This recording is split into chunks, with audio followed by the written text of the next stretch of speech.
Bwana moyoni mwangu.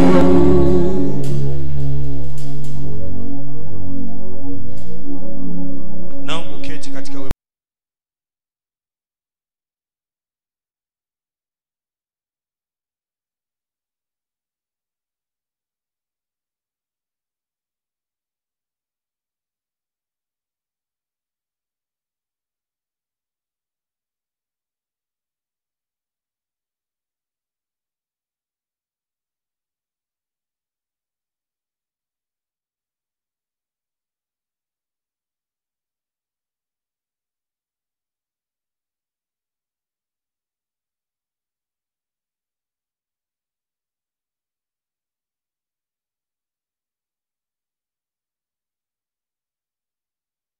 sura ya 8:37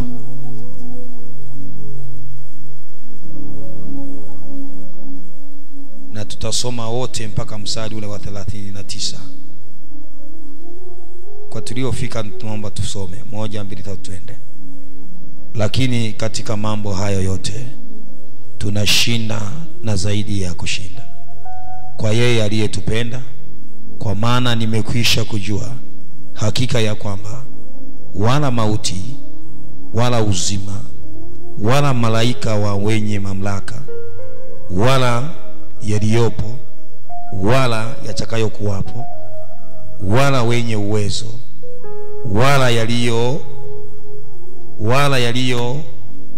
wala kiumbe kinginecho chote hakitaweza kututenga na upendo wa Mungu ulio katika Kristo Yesu Bwana wetu. Ndugu zangu, nimeendelea kufundisha tangu jana asubuhi na leo asubuhi tena nimeendelea kufundisha kwa habari ya kichwa cha somo kinachosema Yesu Kristo hakosei kamwe. Yesu Kristo hakosei kamwe. Hebu sema Yesu hakosei kamwe. Na nimezungumza mambo mengi kwa faida ya wale ambao hawajahudhuria pengine jana. Leo naomba tu niwapitishe kwa haraka alafu then nisogee kwa kipande cha leo. Tulizungumza kwa habari ya Yesu asiyekosea. Tulianza na andiko lile la Waebrania 13 mstari wa 8 inaposema Yesu Kristo ni yule jana na leo na hata nini milele. Na nizungumza kwa habari ya uwepo wa Yesu tangu alipokuja duniani miaka zaidi ya 2020 na kitu iliyopita, na nguvu zake zilitenda kazi kipindi hicho. Lakini hata alipoondoka kurudi mbinguni, Bwana wetu Yesu Kristo aliendelea kutenda miujiza kupitia mitume wake. Lakini baada pia mitume kuondoka, imekuja kipindi cha injili kwa wafuasi wake Yesu Kristo ambao tukiwemo hata sisi. Yesu hajawahi kuchuja. Hebu sema Yesu hajawahi kuchuja. Na kati ya watu walio maarufu duniani ni Yesu, na hakuna mtu yeyote mwenye uwezo wa kupinga hilo, na nachokisema nina uhakika nacho. Na hakuna maandiko yanayochuja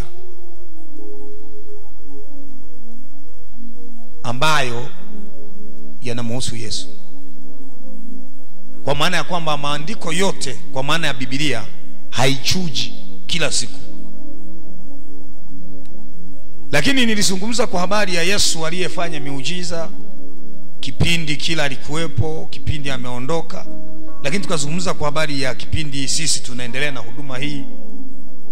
Yesu alisema mwenyewe kwamba mtu akiniamini na kunisikiliza atafanya kazi yangu, lakini atafanya na miujiza zaidi ya hii mnayoiona. Alisema hivyo Yesu, na hata sasa Yesu anafanya kazi na miujiza yake inatendeka. Ungesema amina. Jambo la pili, tulizungumza kwa habari ya Yesu asiyekosea katika upendo wake, kwa maana ya kwamba upendo wa Yesu ni wa kudumu. Kitabu cha Warumi sura ya 8:38 na 39. Hakuna kitu kinachoweza kututenga na upendo wa Mungu. Nimeshakisoma hapa na nitarudia hapo kwa hatua nyingine. Lakini jambo la tatu, tulizunguka kwa habari ya Yesu akosei katika nguvu zake. Kwenye kitabu cha Mathayo 28:18 nasema nimepewa mamlaka yote mbinguni na wapi? Na duniani. Kwa maana hiyo hakuna tatizo kubwa lolote duniani lenye uwezo wa kumshinda Yesu. Jambo jingine, tulizungumza kwa habari ya Yesu akosei katika wokovu wake. Wale mliokuepo asubuhi, kitabu kile cha Yohana 6, Injili ya Yohana 6:37, yeye ajaye kwangu sitamtupa nje. Yesu anaahidi kwamba mtu yeyote anayemfuata hatamtupa wapi? Nje. Bwana asifiwe. Lakini tuliendelea pia kujifunza kwa asubuhi. Tulizungumza kwa habari ya Yesu akosei katika kutimiza makusudi yake. Wale waliokuepo asubuhi tulijifunza hiyo, na hili neno lilitoka kwenye kitabu cha Isaya 55 na mstari ule wa 10 na ngapi? Na 1. Neno linasema, neno langu halitarudi bure, bali litatenda yale niliyokusudia. Bwana asifiwe. Neno la Mungu haliwezi kurudi bure. Na hata wakati huu ninapozungumza na wewe, kuna mtu ambaye hili neno amelifuata na linamfuata sasa.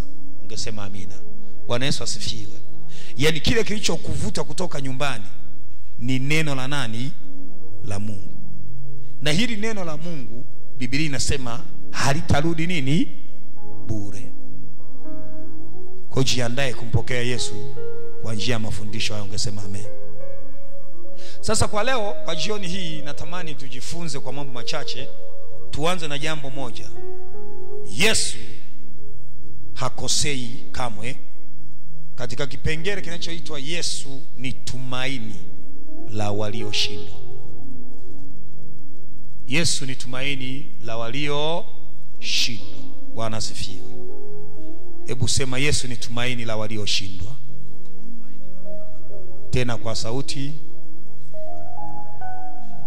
Yesu ni nini? Ni tumaini la walioshindwa. Yaani kwa maana kwamba kwa waliofeli wote unaowafahamu duniani, wote unaowajua, kwa Yesu ni nini? Ni tumaini.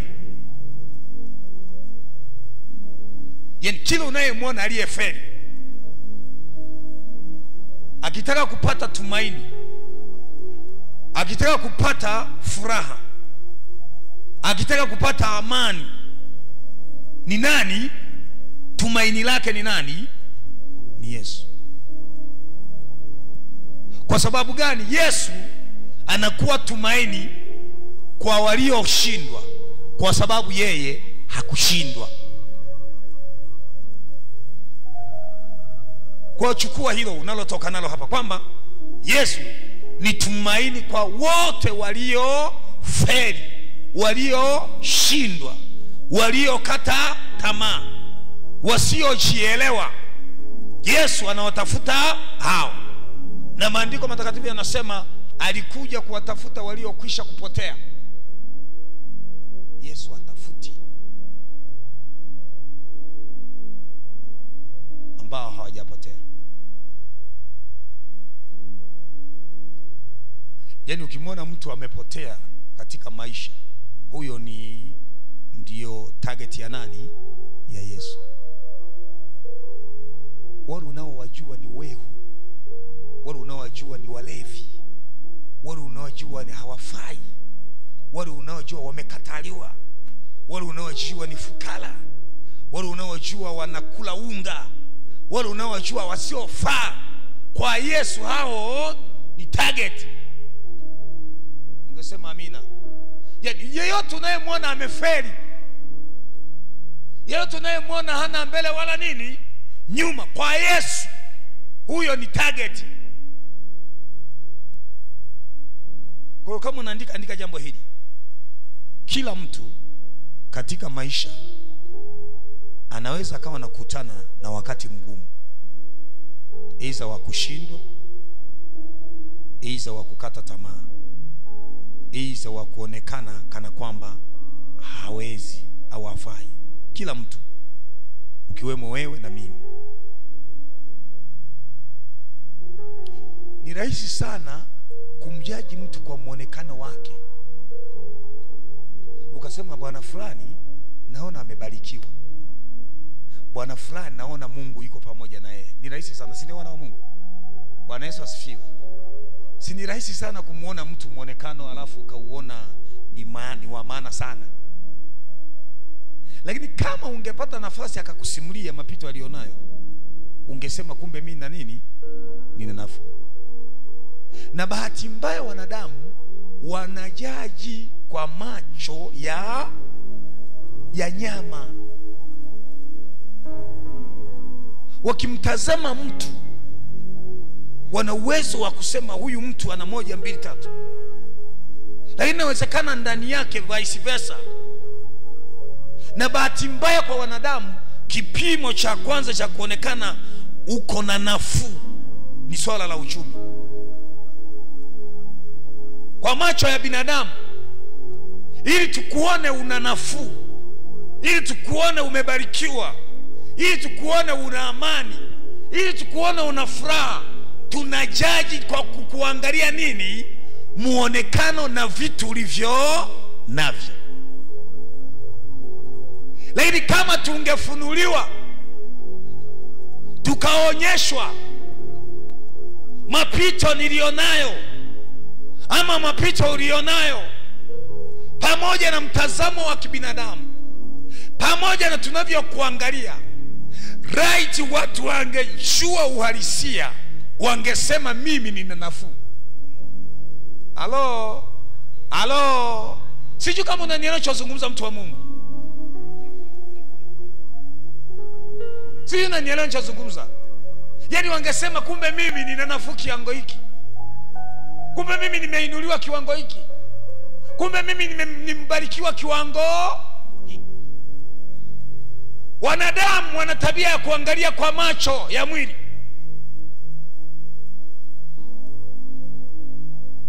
Walimwangalia Daudi kwa jicho la kibinadamu, wanaona ni kijana mdogo asiyefaa. Wanasema haka kijana kajinga haka. Baba yake mzee Yese haelewi,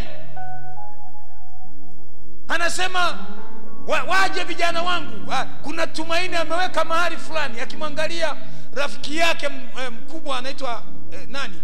Eliabu, si ndio? Bwana asifiwe. Anasema hii mwamba huyu sio mwenyewe huyu kabisa, huyu ndio mwenyewe huyu si ndo atakuja kuwa rais, huyu si ndo atakuja kuwa mfalme mtawala. Maana akimwangalia amepanda, pengine akichomekea anaweka namna hii. Haleluya, kanisa la Bwana. Kwa hiyo mama yake na baba yake walishamweka kwenye nafasi. Wanasema tunaye kijana wetu mzuri, tunamwandaa.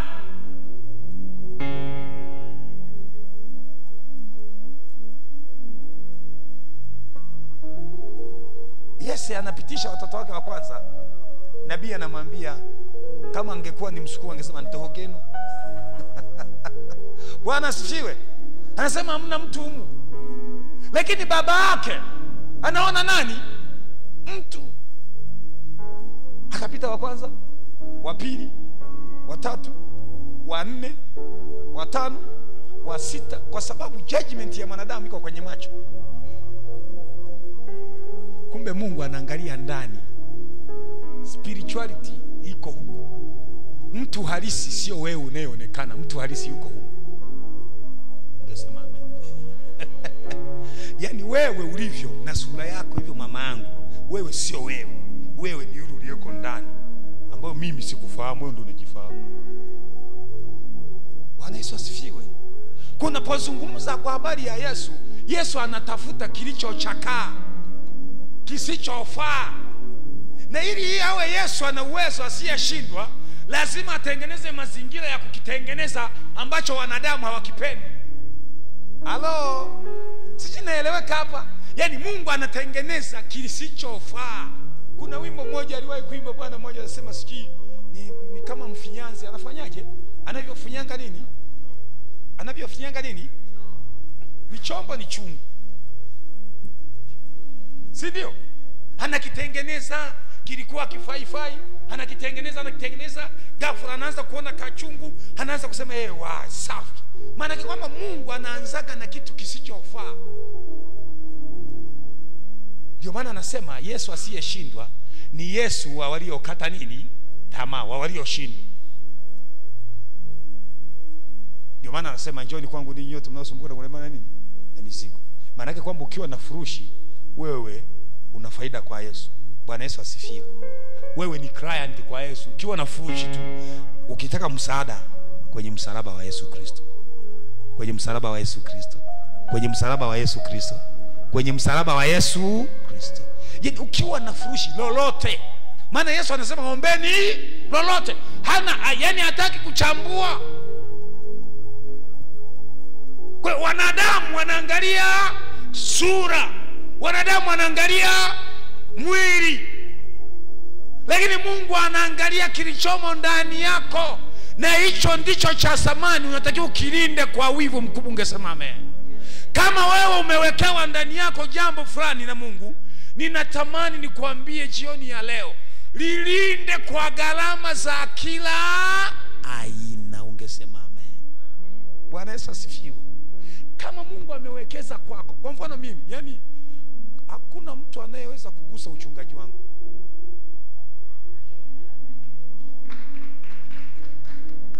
Hayupo. Kwa sababu niliko utoa haujui. Na hata kaa ujue. Maana yake kwamba kuna agano nilikaa na Mungu mahali ambapo mwingine hakuwepo. Ile sauti ambayo Mungu alinituma. Na ndio maana mimi sitaki kuwa wa kawaida. Halo, muulize jirani yako kama uko karibu naye, muulize wewe una nini cha wivu kwa Mungu.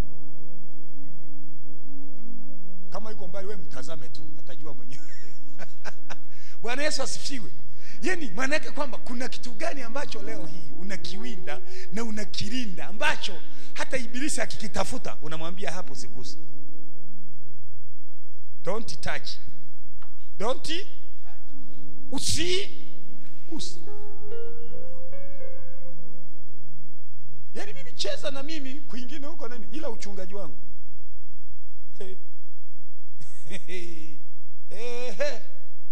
Kwa sababu ninajua Mungu alikonitoa. Miaka 12, niko na miaka 12, Mungu ananiita, utakuja kwa mchungaji. Halafu katikati hapa yetu anatokea mtu tu mmoja mwenye macho mawili na mikono miwili. Anataka apite katikati ya utumishi wangu. Wewe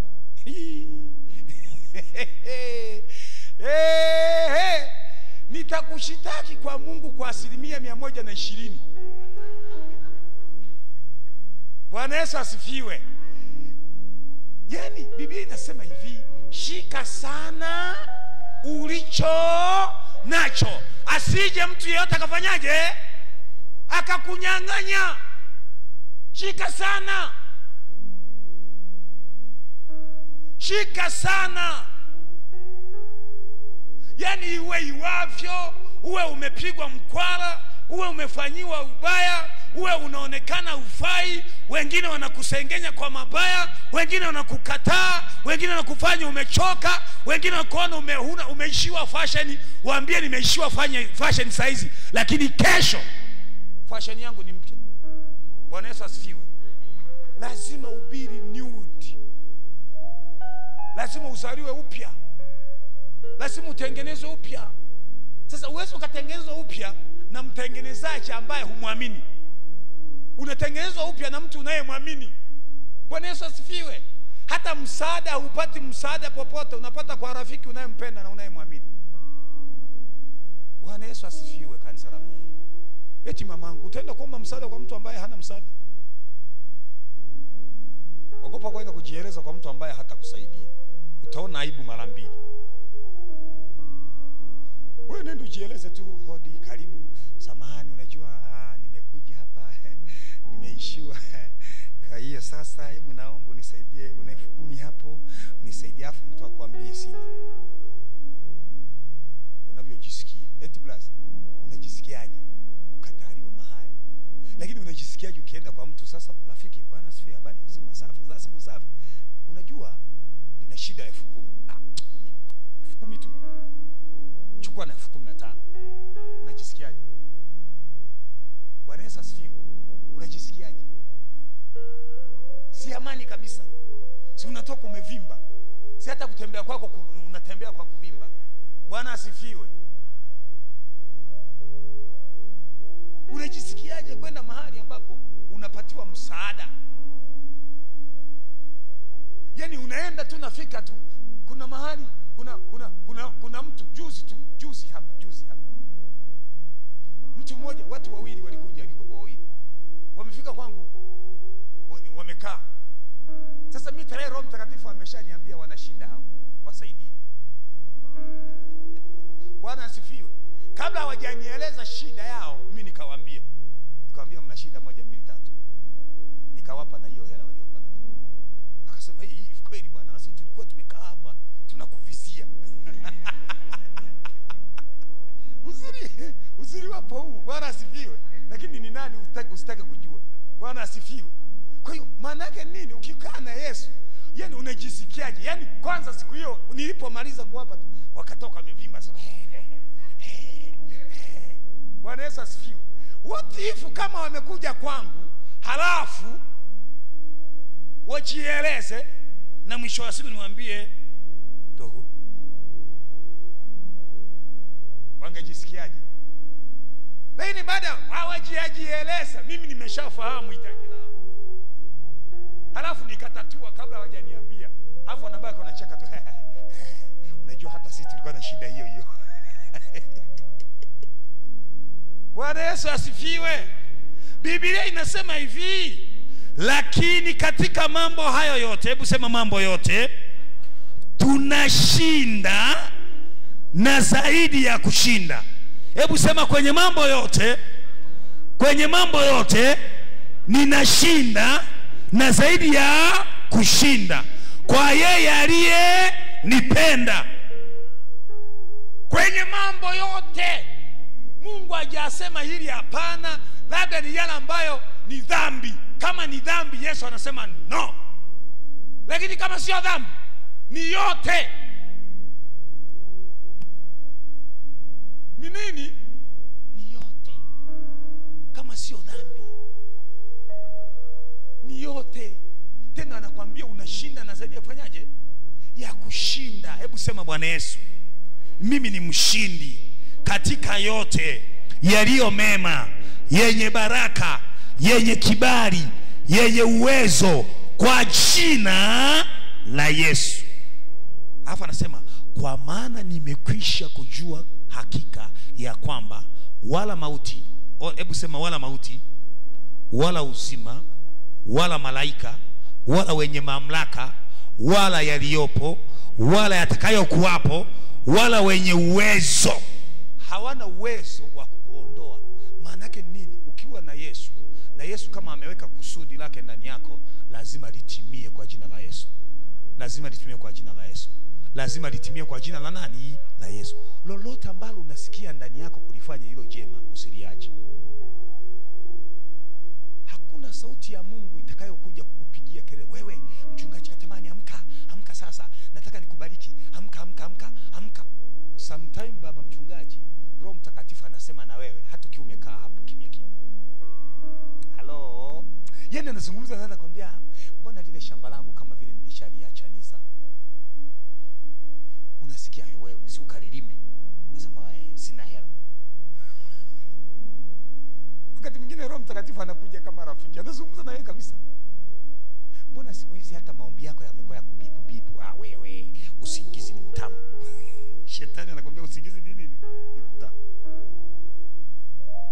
Mbona umeshaacha ibada? Anakusemesha kabisa. Unapuuza. Bwana Yesu asifiwe. Tunashinda na zaidi ya kushinda katika yote. Katika yote. Jambo la pili. Jambo la ngapi? La pili. Kushindwa jambo sio mwisho wa maisha. Kushindwa nini? Jambo sio mwisho wa nini? Wa maisha. Hebu sema kushindwa jambo sio mwisho wa maisha. Sema tena kwa sauti. Sio mwisho wa nini? Wa maisha. Kuna watu wakishindwa na kitu wanafikiri wamemaliza, wameisha kabisa. Wapo. Na wengine wako hapa. Kuna jambo ambalo limekushinda na umefika mahali umesema basi. Halafu hilo jambo ni zuri kweli, na ukitoboa hapo umetoboa kweli maisha ya kiroho na ya kimwili. Bwana asifiwe. Bwana Yesu asifiwe. Kushindwa jambo sio mwisho wa nini? Wa maisha. Ngoja tuangalie mifano michache ya watu waliokuwa wameshindwa jambo lakini baadaye waka. Soma kitabu cha Luka 22 mstari wa 65 na 62. Ni habari ambayo unaifahamu, ni habari ya Petro wakati anamkana Yesu. Si unaikumbuka? Wangapi wanaikumbuka hiyo habari? Bwana asifiwe. Habari ya Petro kumkana Yesu. Wangapi wanaikumbuka? Ngoja tuzungumze hapo kidogo. Hivi ungekuwa wewe ndo Petro umemkana Yesu, ungekuwa na uwezo wa kurudi kwa Yesu? Halo, umejua kabisa umemkana Yesu, na bahati nzuri alikwambia kwamba wewe utafanyaje? Utanikana. Na kweli inatokea mara ya kwanza unaambiwa wewe Petro, wewe unafanana na Yesu, unakana. Mara ya pili, wewe ulikuwa na yule mwamba, wewe ona hata kuongea kwako, hata unavyotembea, hata ulivyokataa, wewe unafanana na Yesu. Yesu alikuwa ameshamuonya Petro. Maana yake kwamba alikuwa ameshafika mahali ameshauvua Ukristo. Lakini anabaini kwamba nimeshindwa hapa. Akalia. Kilio cha Petro ilikuwa ni toba. Ni kurejea, ni kugeuka, kumgeukia nani? Yesu. Hebu angalia Mungu alivyo ajabu. Ameshindwa kustahimili uwezo wa kukaa pamoja na Yesu. Yaani anaogopa kifo. Ni kama wewe saa hizi watu wakitaka kukuua, wanakuambia wewe unampenda Yesu. Ni nani mwenye uwezo kusema kwamba anampenda? Ndio afu na mapanga yamesimama namna hii au bunduki, wanasema unampenda Yesu? Sema haraka, sema ndio au hapana. Itakuwa ni kigugumizi. Baba, msiniue kwanza, subirini. Subiri nitafakari kwa upya. Lakini Petro anamkana Yesu. Baada ya muda mambo yana change, mambo yanabadilika. Huyo aliyekuwa amemkana Yesu baadaye anapewa kutunza kanisa. Anamwambia Yesu kwamba juu ya mwamba huu nitafanyaje? Mkanaji asiyefaa, waovyo, aliyenikataa. Wewe kuna marafiki zako ambao wakikufanyia tu ubaya unafika mahali wasema kuanzia leo mimi na wewe urafiki wangu mwisho. Hafai kabisa yule mtu wakunifanyia hayo mimi. Sasa Yesu amekanwa. Mwingine ukimsoma Daudi anafika mahali anakuwa mzinzi, anazini mpaka na wafanyakazi, mke wa mfanyakazi wake. Daudi amekaa juu ya dari kwenye ghorofa ya nyumba yake, anaangalia, anachungulia huko kwenye nyumba za watu wa chini. Anamwona mke wa mtu, anasema huyo namtaka. Anauliza, anasema huyo ni mke wa bosi bwana, huyo ni bwana fulani. Anamwambia sasa mchukueni mpeleke kwenye vita, akafia huko, nichukue kabisa mali. Daudi anafika mahali anachukua mke wa mtu na yule bwana amekufa. Lakini hebu angalia, ukisoma maandiko matakatifu kwa habari ya Daudi, Mungu anamsamehe, alafu anamuita. Hajawahi kuwepo mtu yeyote anayefanana na Daudi.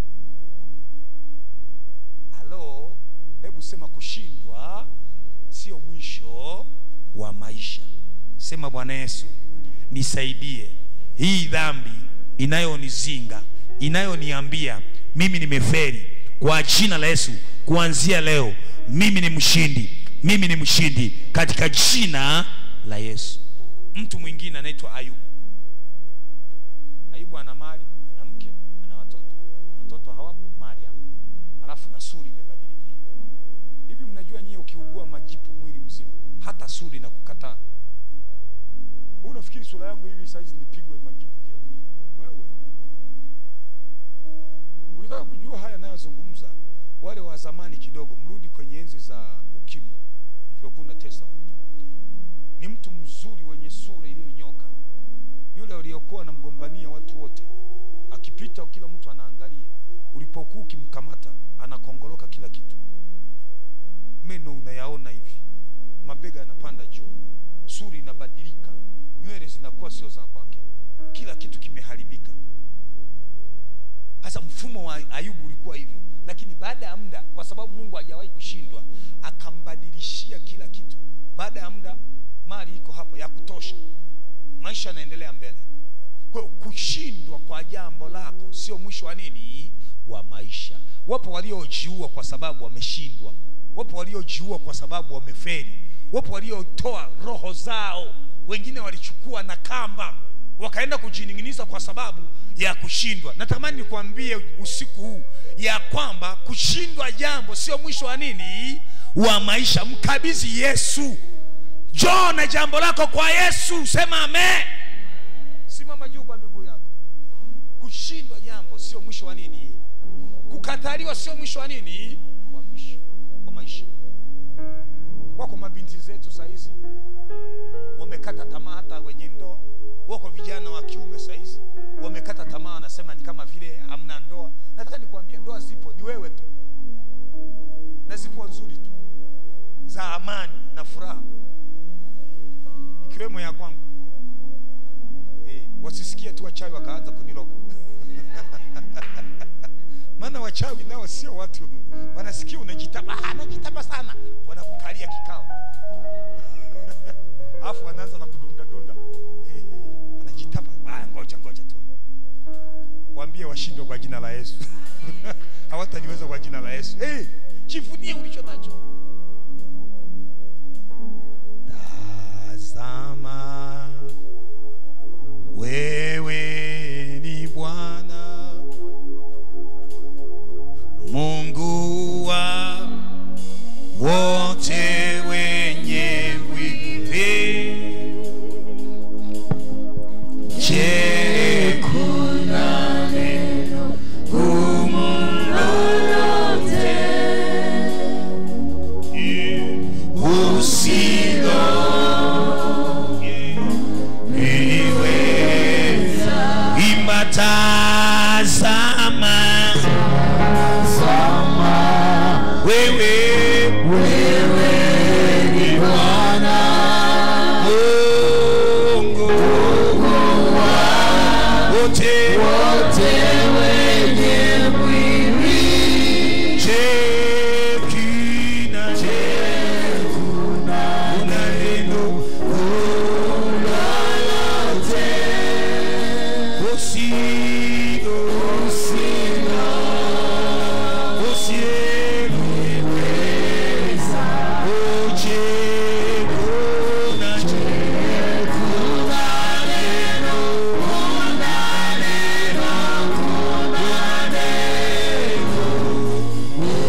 Sema Bwana Yesu kwa sauti, ninakuamini Yesu, wewe usiyefeli, wewe usiyeshindwa.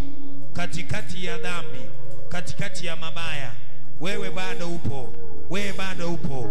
Katikati ya kukosa matumaini, wewe bado upo. Kwa jina la Yesu, upo Yesu usiyeshindwa, upo Yesu usiyefeli katika kila jambo, katika kila jambo kwenye maisha yangu. Bwana, yale yote ninayoyaona kushindwa kwangu, kwako yanawezekana. Yale yote ninayoyaona yananikatisha tamaa, Mungu mtakatifu, kuanzia leo ninayaweza mambo yote kwa wewe Yesu, unayenitia nguvu, unayenishindia dhambi zote na mabaya yote. Kwako Yesu si chochote, katika jina la Yesu, kwa damu Yesu, kuanzia leo Bwana, wewe Yesu uwe ngao kwangu, uwe ni mwamba, uwe ngao kwangu kwa jina la Yesu. Tena uwe mwamba imara kwa damu Yesu, katika yale yote ninayoshindwa. Yesu, kuanzia leo unipe mwisho ulio mwema, mwisho wa maisha yangu ulio mwema, mwisho uliobarikiwa, mwisho ulio na nguvu kwa jina la Yesu, kwa jina la Yesu. Maana nimesikia Bwana ya kwamba kufika mwisho wa jambo, kushindwa jambo lolote sio mwisho wa maisha. Yesu, ninaposhindwa, kuanzia hapo uanze na mimi, uanze tena na tena. Inua sauti yako tu kwa dakika chache, mwambie Yesu akushindie katika yote mabaya, katika yote magumu. Mwambie Yesu akushindie. Inua sauti yako, jiombee mwenyewe kwenye mambo yako kwa dakika chache hizo. Asante Yesu mtakatifu, asante Yesu kwa upendo wako, asante Yesu kwa kutushindia katika mabaya yote, katika magumu yote, katika magumu yote. Damu ya mwanao Yesu inene mema kwa ajili yetu, inene mema kwa ajili ya maisha yetu. Wewe Mungu mtakatifu, katika mambo yote tuliyoshindwa, kwako tunayaweza, tunaweza mambo yote katika wewe Yesu Kristo unayetutia nguvu, unayetushindia. Bwana, tunashinda na zaidi ya kushinda katika jina la Yesu. Katika mambo yote wewe ni Bwana, wewe ni mfalme, wewe ni kimbilio, wewe ni msaada, wewe ni ngome. Simama pamoja na mama huyu, simama pamoja na baba huyu, simama pamoja na kijana huyu kwenye mapito yake yote, umshindie tena na tena, umwezeshe tena na tena katika jina la Yesu.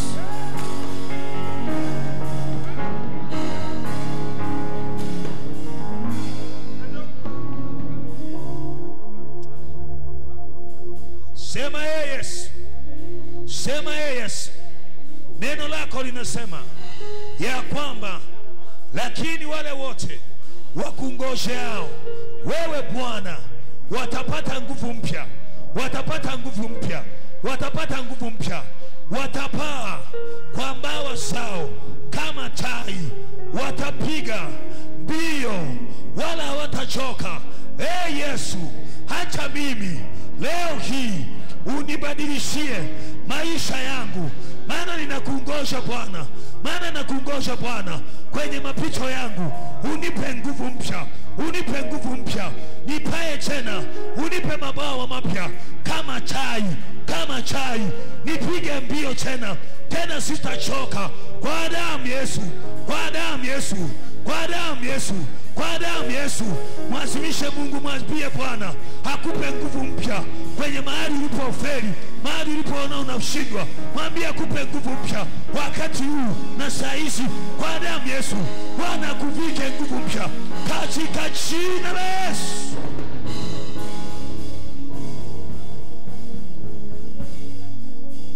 Asante Yesu kwa neema yako, asante kwa ajili ya nguvu mpya unazotuvika Bwana kwenye mapito yetu, kwenye maisha yetu, katika jina la Yesu. Wewe uketie mahali pa juu palipoinuka, penye nguvu, penye mamlaka, penye neema, uliyefanya zamani, unayefanya hata sasa, utakayefanya hata kesho, maana wewe ni jana, leo na hata milele. Mungu mtakatifu, utupe kushinda na zaidi ya kushinda. Utukufu na heshima na mamlaka zina wewe Mungu mtakatifu, katika jina la Mungu Baba na la Mwana na la Roho Mtakatifu. Utukufu na heshima na mamlaka na uweza na nguvu na neema zikurudie Mungu mtakatifu, katika jina la Mungu Baba, Mwana na Roho Mtakatifu. Mshukuru Mungu wakati unachukua shukrani yako. Kama umejiandaa kumshukuru Mungu kwa sadaka pia, mshukuru Mungu tu kwa dakika chache. Omba kwa ajili ya usiku wa leo. Mungu akupe nguvu mpya, akupe maono mapya, akufikishe katika hatima yako hapa duniani. Baba, katika jina la Yesu tunakushukuru. Asante kwa ajili ya shukrani na sadaka zako. Watumishi wako na watoto wako wanaponyosha mikono yao kukutolea Mungu mtakatifu, usiwaache, usimame upande wao. Maadamu Yesu uwe ngao na kigao katika maisha yao. Asante Mungu mtakatifu kwa ajili ya praise, kwa ajili ya wapiga vyombo, kwa ajili ya washika kamera, kwa ajili ya kila mmoja mmoja aliyeacha kazi zake amekukimbilia wewe Mungu mtakatifu. Usiku wa leo umlinde na yule mwovu, umlinde na yule mwovu, umlinde na yule mwovu kwa damu ya Yesu na kwa damu ya mwana kondoo. Utukufu na heshima na mamlaka na uweza na nguvu zina wewe Mungu mtakatifu, Baba, Mwana na Roho Mtakatifu. Asante Yesu. Thank you Jesus. Asante Kristo. Tunakushukuru kwa neema hii katika jina la Mungu Baba na Mwana na Roho Mtakatifu. Amen. Washindi waseme amina. Washindi waseme amina. Washindi waseme amina. Washindi waseme amina. Sala ya Bwana. Baba yetu uliye mbinguni, ufalme wako uje, mapenzi yako yatimizwe hapa duniani kama huko mbinguni. Tupe leo riziki yetu, tusamehe makosa yetu kama nasi tumewasamehe waliotukosea, usitie majaribuni, bali utuokoe na yule mwovu, kwa kuwa ufalme ni wako na nguvu na utukufu na hata milele. Amen. Neema ya Bwana wetu Yesu Kristo na upendo wa Mungu Baba na ushirika wa Roho Mtakatifu ukae na sisi sote sasa na hata milele. Amen. Pokeeni baraka zake Bwana. Bwana Mungu akubarikie na kukulinda. Bwana kuangazie nuru za uso wake na kufadhili. Bwana akuinue